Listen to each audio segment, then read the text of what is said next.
Dear students, in this video we are going to see about the IC engine parameters, okay, and what are the important parameters and what are the formulas and how to solve these problems. All the things we are going to see in this video. So in the module 3, already we have discussed about what is IC engine, what are the classification of IC engines, and based on the classification petrol engine and diesel engines we have seen, and 4-stroke, 2-stroke engines we have seen. So now, what are the parameters of IC engines? So in this, one of the main parameter is mean effective pressure. Okay, what is mean effective pressure? That is the pressure which is related inside the cylinder when the piston is operating. Okay, for the engine performance, piston is operating and it will do the works because of the burning of the fuel takes place. So when the process is taking place, the mean effective pressure is the one, that's a quantity which is related to the reciprocation of the engine piston movement. Okay, so it's a measure of the engine's capacity to do the work. Already we know what is the energy, what is so capacity of the to do the work. We come to know that some indicated mean effective pressure, and this can be expressed in terms of a formula. Okay, we can see that formula K PMI. This is what the indicated power. So before that, the mean effective pressure. Already we have discussed mean effective pressure in terms. I will explain clearly later. That is, it is depends upon the indicated diagram. Okay. So here the indicated power is the power which is developed when the engine cylinder. Okay, inside the engine cylinder due to the fuel takes place. Normally we are burning the fuel. Okay, how we are burning? When there is a suction stroke, combustion stroke. After compression, combustion is going to be taken place with the help of spark plug, or it may be due to fuel injector. So due to that, the combustion takes place and the gases, the charges are going to burn. When it burns, it exerts a force over the piston. We call it as the power stroke. That is the power how we are going to measure here. So the power is the indicated power is the power which is developed by the combustion of the fuel. Okay, so there is a formula which is KPMI. That's what mean effective pressure, a notation for mean effective pressure, and LAN. So length, L is the capital L we are going to use here. So length of the stroke. Stroke already we have discussed. It's a movement of the piston from top dead center to bottom dead center. That is the piston moves from one end to another one. That is the length. That is the stroke length. We call it as L. Okay, and area, A is the area of the piston. How we can calculate the area of the piston? So cylinder is there and the piston is moving inside the cylinder. Okay, the cylinder is having a hollow area that is called the bore. So bore cylinder area, that area we call it as the piston area now, because the piston is going to move in the inside the cylinder. So the cross sectional area we call it as the bore area. So how we can calculate the bore area? Bore having a diameter, right? So the diameter we can calculate by using the diameter. We can calculate the area. So area of the piston is should be in terms of meter square, and the N is here. It denotes the number of explosions per minute. So this formula, this is very important here. So KPMI LAN by 6,000 kilowatts. What is the 6,000?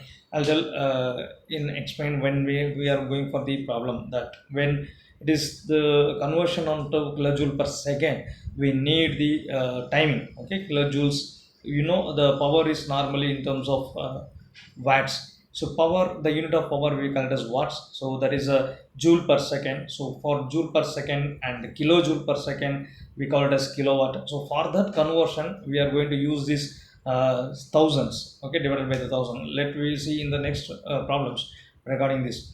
So the number of expression, and one small notation, that is what we are going to use a constant n. The n is the number of explosion taking place per minute. So for here, that is what we have to do is, for 4-stroke engine, the small n is equal to, we have to take capital N by 2. N is the RPM.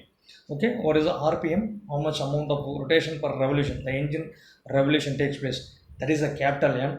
So capital N divided by 2, it is for 4-stroke engine, and small n is equal to capital N, it is for 2-stroke engine, because Already we know in four-stroke engine, what is the difference between the four-stroke and two-stroke engine in the sense?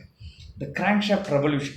So one cycle needs two full revolution of the crankshaft. But in case of two-stroke engine, one revolution is equal to one power stroke. So one power and that is always equal. So that for n stroke, for two-stroke engine, n is equal to the same n. We can take small n and capital N are equal. But in case of four-stroke engines, we are going to divide this RPM divided by 2 in this sense. Okay. So now we will move on to the next parameter. This is one parameter which is the indicated power. So next parameter we are going to see here, brake power.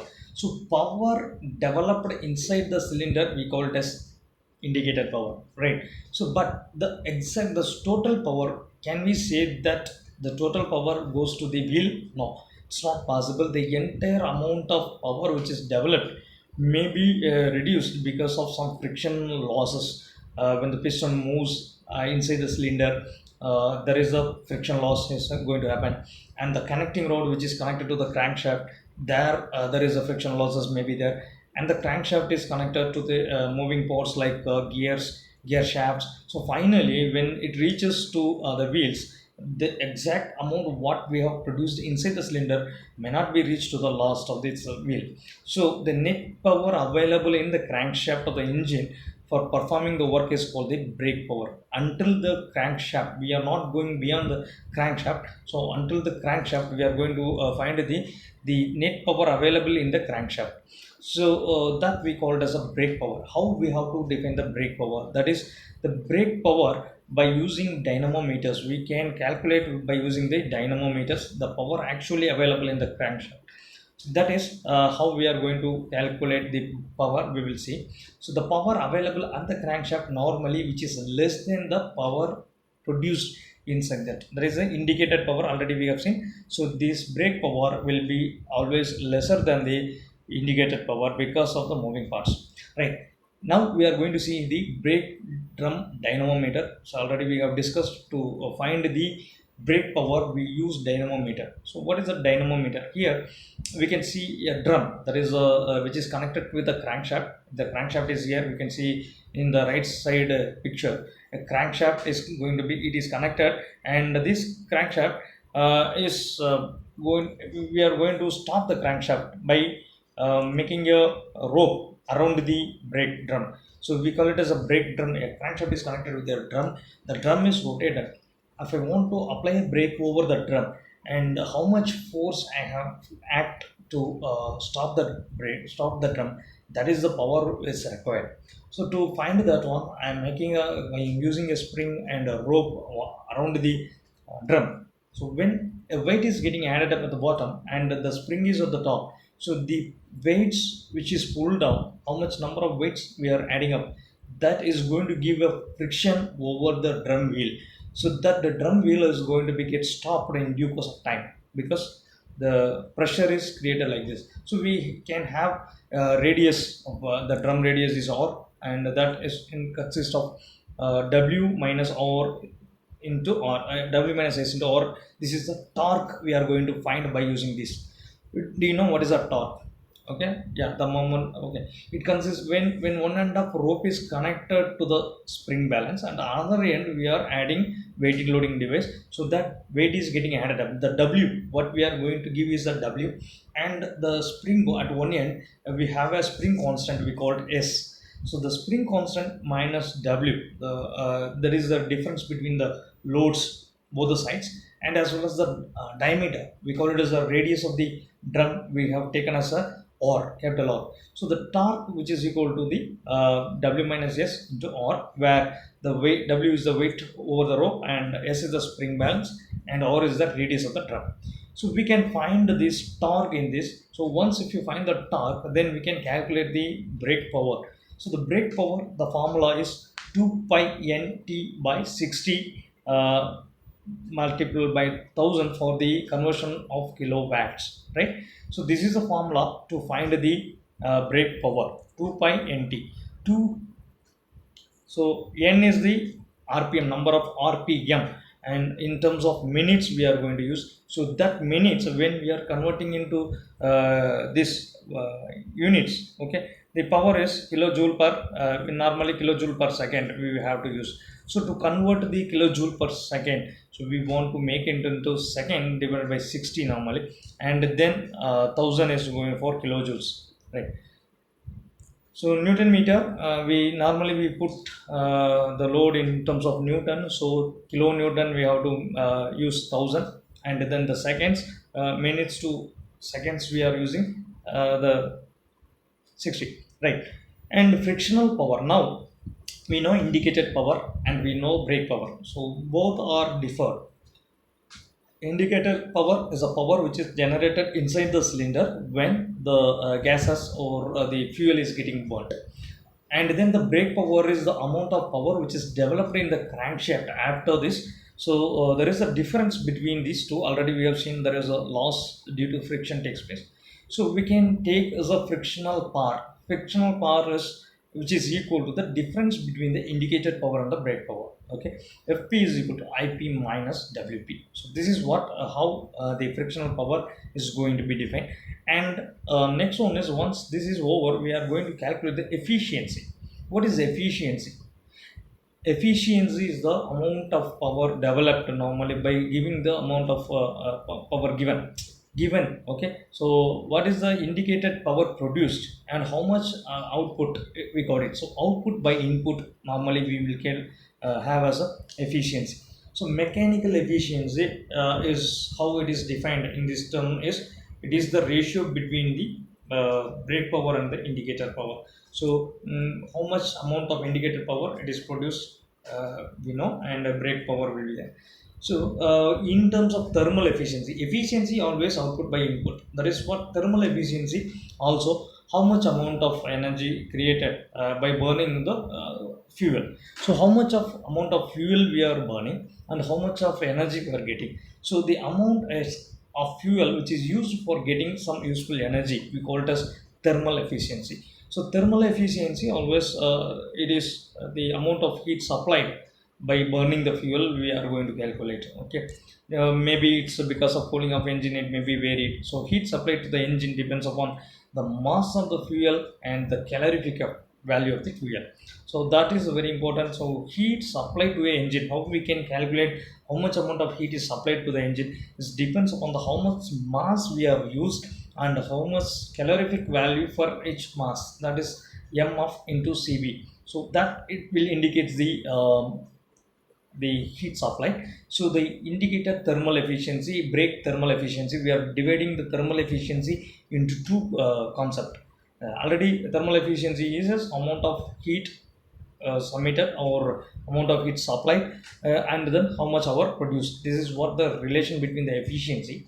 Now indicator thermal efficiency in the sense how much indicated power produced for how much fuel we have spent. Okay, so indicated power divided by the mass of what is the fuel supplied, heat supplied, as well as brake thermal power divided by the power how much it is supplied. So these two formulas are going to help to identify the indicated thermal efficiency and the brake thermal efficiency. Here we are going to use the mass in terms of kilogram per second and calorific value in terms of kilojoule per kilogram. So per kilogram how much heat is getting liberated, so that is called calorific value. And the mass of fuel is per second how much mass we have used. So that is the thing.